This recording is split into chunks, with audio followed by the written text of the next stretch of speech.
Hey there, welcome back to Reddit Dating, the best channel for Reddit cheating stories. Be sure to like, subscribe, and hit the bell notification for more stories like these. Now, let's get into the video. In November, girlfriend 22 female slept with bartender 31 male at a work party. She finally broke down and told me everything today, claiming she had been taken advantage of. I'm feeling ill and don't know what to do. Do you think this is a form of deception? Background: I, 24/M, have been dating my girlfriend, 22/F, for over 3 years. We do not share a residence. We were both living at our parents' houses while at university, but I recently graduated and now live on my own with a roommate.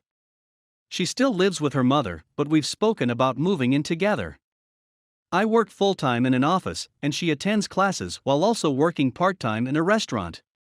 She started this employment in early November after being recommended by a friend.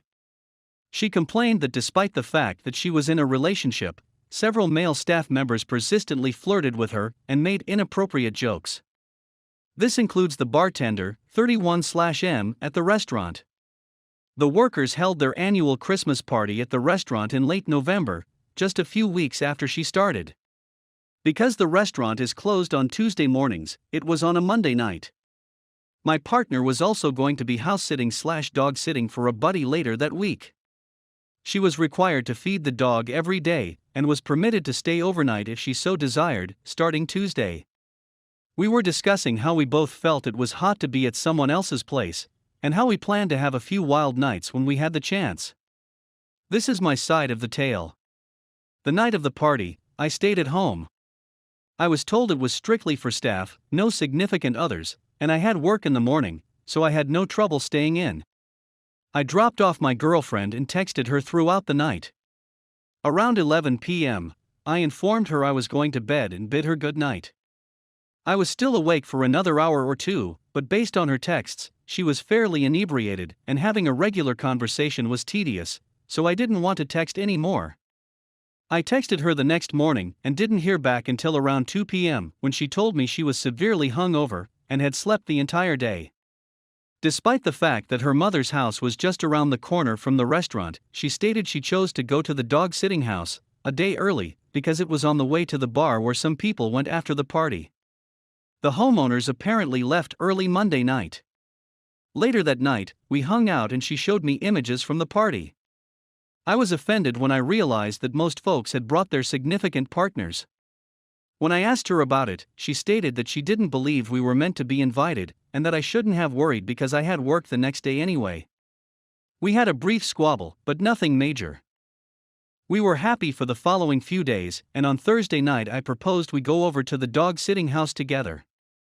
She began acting strangely and stated that she didn't want to do that anymore, but that we could hang out at my house. We did that, watched some television, and I attempted to initiate. She declined, claiming that I was being too forceful, and then went home. I was frustrated since I didn't believe I had done anything wrong. More of the same for the next 2 weeks or so. No, which resulted in irritation and stupid arguments about little matters. She began her tests in mid/late December, and her stress level was through the sky.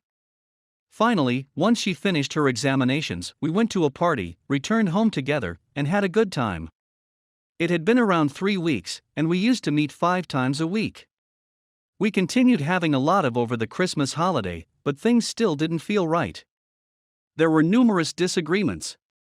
We both returned to work/school, and it felt like there was a new disagreement every day. And today, we were arguing about something, whether or not her friend calling me Garfield was disrespectful, and trying to figure out how to fix it. I remarked offhandedly that these minor squabbles shouldn't worry me so much, because she hadn't cheated on me. Then she burst into tears. She began sobbing and confessing that she had made a major mistake at the Christmas party. She stated she couldn't bear telling me and wanted to commit suicide. Her point of view. I forced her to tell me what happened when the tears stopped. I was irritated and angry because she basically admitted to me that she had cheated on me a month and a half ago and had tried to disguise it. This is her perspective. Because she has little recollection of the night, most of it is put together from her messages and what her coworkers told her. The celebration was open bar, and she and her friends spent the majority of the night at the bar.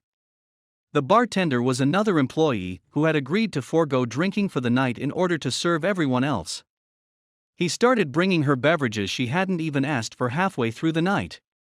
She accepted them because she was having a nice time. She eventually became completely inebriated, despite the fact that it was still early in the evening.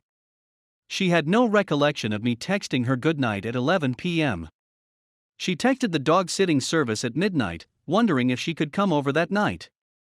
Of course, there was no response because they were on an international flight somewhere. Everyone drank till around 12:30 a.m. The bartender transported a group of people from the party to a pub at 1 a.m. He returned to the party to transport the final carload of guests to the bar. Everyone else had returned home by this point. Except for my girlfriend, he dumped everyone at the bar. He told the others he'd drive her home, but they all went back to the dog-sitting house together. I don't recall the specifics of what happened next. She did, however, send a snapshot to their work group chat at 3 a.m. It consists of her, the bartender, and a dog in a bed. Although you could only see their shoulders, they were clearly shirtless. She added a remark that read, "I hope everyone has a great time." I'm sure we are. She claims she has no recollection of what happened. She awoke around lunchtime on Tuesday, astonished that she wasn't in her own bed. When she got up, the bartender wasn't there, and there was no sign of him. She assumed she had planned to go out to the bar later, which is why she requested to remain at the dog-sitting house rather than her own. She apparently didn't find out what had happened until Thursday, when she was speaking with a friend. She was shown the image she had sent, which had subsequently become buried in the group conversation. She still claims she has no recall of anything, and that she was terrified and didn't know what to do. That's why she refused to accompany me to that place, and why things between us became so strange. She claims she didn't want to inform me because she wanted to deny it to herself. There has been a lot of yelling and weeping since learning the truth today, and I'm currently home alone. These are my thoughts. First and foremost, I believe she was taken advantage of. She was completely inebriated, whereas the bartender was not, and significantly older. Her employees all agreed that the bartender informed them he was dropping her off at home and feeding her free drinks all night.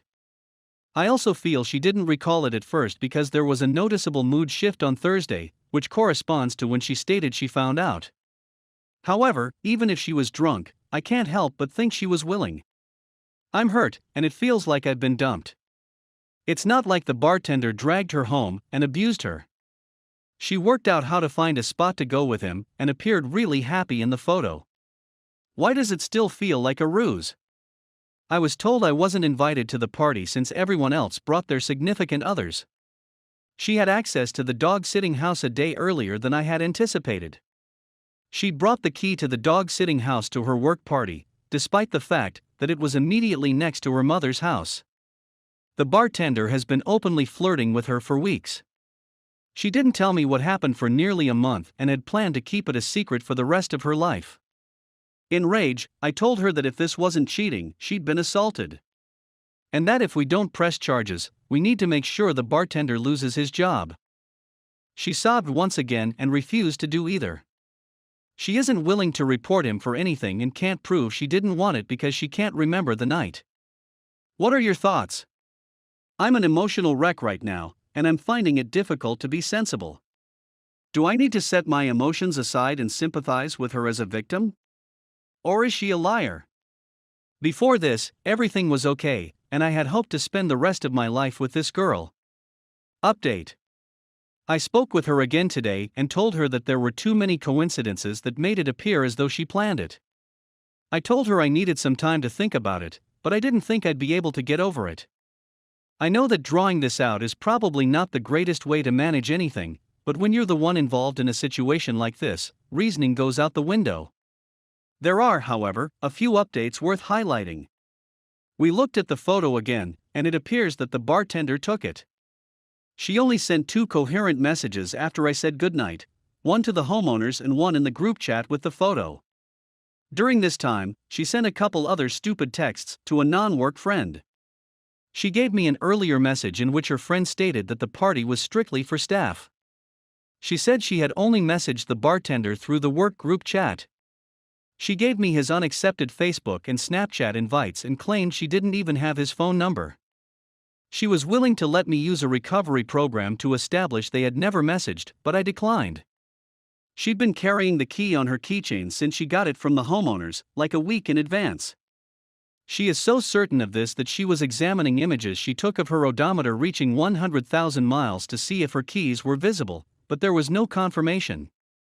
She stated that she was willing to report the bartender to work for harassment, but she was still hesitant to seek charges. She still went ahead with it and kept it a secret from me, so even if her narrative is absolutely true, I'm not sure I can move on. Update 1. I've decided to stand with my partner and support her while we work through this. I'm not going to pretend that everything is good, and I'm not going to promise that we'll get through this. To be honest, I don't think we will. But we've been together for 3 years, and I believe her when she tells me what happened. Even though she didn't manage everything appropriately that night, I believe she is a victim. I'm going to be there for her and attempt to figure out the whole story. I've read every single remark on this page. I was responding to many people with information in these updates, but there are way too many people to answer to. The majority of the top comments were made early on and are eager to tell me to break up. Whether you read the rest, you'll notice that they're probably split 60/40ths on whether she set it all up or if she was assaulted. To everyone who says she should break up with me because of how I've handled this thus far, please try to comprehend how emotionally draining this journey has been for both of us. She came to me and admitted that she had made a mistake and that it was her fault. And she kept it hidden for nearly a month. I only found out about all of this yesterday, and I freaked out.